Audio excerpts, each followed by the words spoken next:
జై శ్రీరామ్. అందరికి నమస్కారం. చిన్న కథ, మంచి సందేశం. సత్యం వద ధర్మంచర సత్యమేవ జయతే. ఇవి సామాన్యంగా రాస్తుంటాము, ఇంటి ముందర రాస్తుంటాము. మా ఉపనిషత్తులు, వేదాలు, మా పెద్దలు చెప్పింది సన్మార్గంలో, సత్య మార్గంలో నడవండి, అదే ధర్మము అని మన వాళ్ళు చెప్పింది. సత్యంగా ఉండాలి, ప్రామాణికంగా ఉండాలి, నైతికంగా ఉండాలి అనే ఉద్దేశంతో మన వాళ్ళు అదే పూజ, అదే ధర్మము అని చెప్పారు. సత్యకాం జాబాల్ అనే ఒక పెద్ద ఋషి అయిపోతాడు మన దేశంలో, ఒక వేశ్యాపుత్రుడు. ఆ కథ చూద్దాం. మొదలు చెప్పిండొచ్చు, మళ్ళీ జ్ఞాపకం వచ్చిందని చెప్తున్నా. గౌతమ ఋషులు గంగా స్నానం చేసి వస్తుంటారు. ఒక పిల్లగాడు, 8 సంవత్సరాల పిల్లగాడు పోయి కాళ్ళకి నమస్కారం చేస్తాడు. గురుగారు, నాకు వేదం నేర్పిస్తారా? నాకు వేదం నేర్పియండి, నాకు వేదం నేర్వాలని ఉంది. మీ ఆశ్రమంలో పిల్లలంతా నేర్చుతున్నారు, నాకు కూడా వేదం నేర్వాలని ఉంది. అప్పుడు గౌతమ ఋషులు చెప్తారు, నాయనా, నీవు మీ తండ్రి పేరు, మీ గోత్రము తెలుసుకొని రా, రేపు రా, నీకు అడ్మిషన్ ఇస్తా, తీసుకుంటా, వేదం నేర్పిస్తా. సరే గురుగారు, నేను తెలుసుకొని వస్తా, మా నాయన పేరు, మా గోత్రం రెండు తెలుసుకొని వస్తా. పోతాడు. తల్లి పేరు జాబాల, ఆమె దాసి, అందరింట్లో పని చేస్తుంటుంది. రాత్రి అడుగుతాడు తల్లిని, అమ్మా, మా నాయన పేరు ఏమిటి, మా గోత్రం ఏమిటి? నేను గౌతమ ఋషి ఆశ్రమంకి పోయాను, వాళ్ళని చూసి నమస్కరించి అడిగితే నన్ను వేదం నేర్పిస్తా అన్నారు.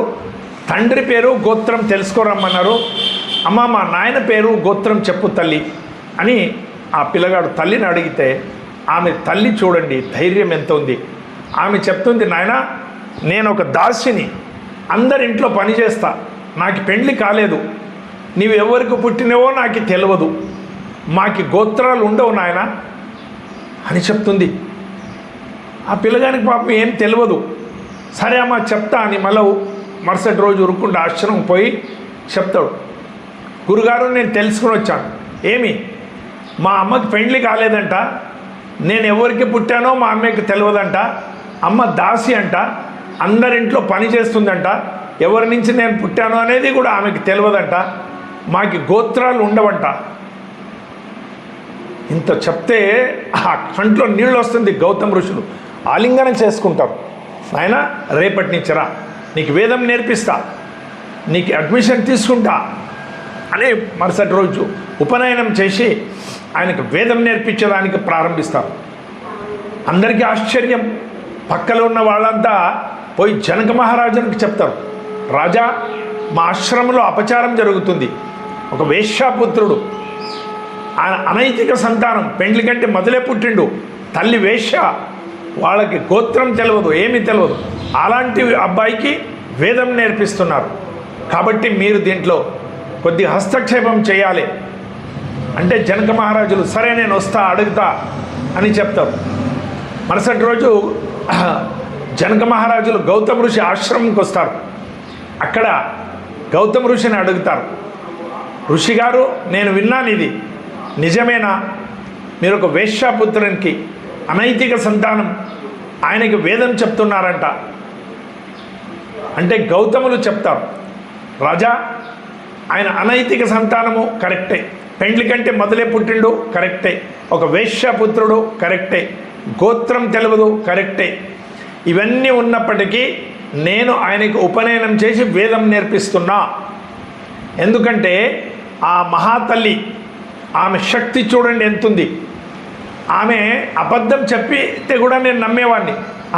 ఫలానా పేరు ఈయనది, నాయనది, అడవిలో గంగా నదిలో పడి చనిపోయిండు, ఈత రాకుండే, ఇకంటే ఏదో పులి తినింది, ఏదో అయ్యింది, మా గోత్రం ఫలానా అని చెప్పింటే కూడా నేను ఒప్పుకునేవాడిని. అయితే ఆ మహాతల్లి అలాంటి అబద్ధం చెప్పలేదు, సత్యం చెప్పింది, ధైర్యంగా చెప్పింది. ఈ సత్యం చెప్పే ధైర్యము ఈ నైతికత ఉన్న వాళ్ళకి ఉంటుంది, అందరికీ ఉండదు. ఇది ఎన్నో మందిలో కోట్లకొక్కరికి సత్యం చెప్పేదానికి ఉంటుంది. ఆడవాళ్ళు తమ పూర్వం వృత్తాంతం సరిగ్గా చెప్పరు. అది పోనండి, అది ఏదో గతం అయిపోయింది, అప్పుడేమో తెలియక చేశాము, ఇది చేశామని ఏదో చెప్తారు, కానీ సత్యం చెప్పరు. ఆమె తల్లి సత్యం చెప్పింది. కాబట్టి ఆ పిల్లగానికి సత్యకాం జాబాల్ అని పేరు పెట్టాను. తల్లి పేరు జాబాల, సత్యకాం ఆయన పేరు.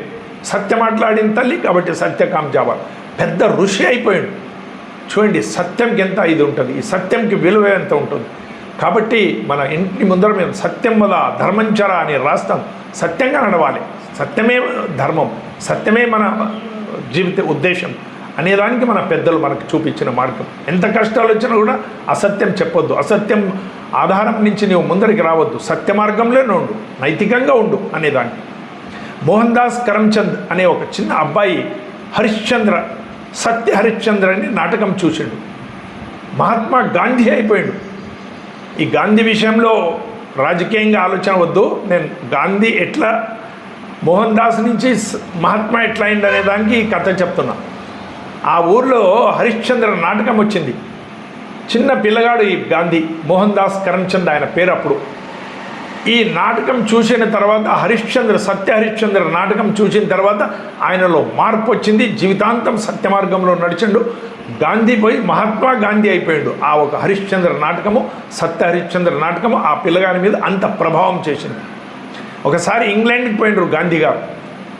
చర్చిల్ జతగా ఆయన మీటింగ్, సరిగ్గా 2 గంటల మధ్యాహ్నం మీటింగ్ ఉంది. గాంధీ గారు పోయి హాల్లో కూర్చున్నారు, చర్చిల్ రాలేదు. పోయి చెప్పినరు, గాంధీ గారు వచ్చిండ్రు, అరే వాని మై మీద బట్టలు లేవు, వానితో నేను ఏం మాట్లాడాలి, నేను ఇంగ్లాండ్ రాజుని, నీవెవరో బట్టలు లేని మై మీద ఒక పంచ కట్టుకున్నాడు, వానితో నేనేం మాట్లాడాలి, పోమని చెప్పాను.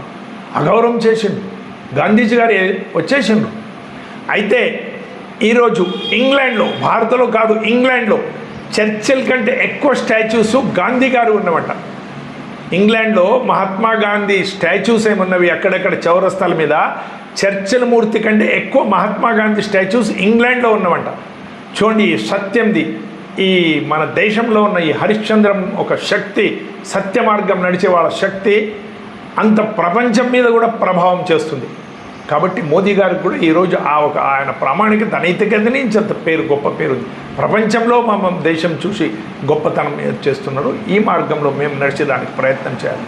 భారత్ మాతాకి జై. అందరికీ నమస్కారం.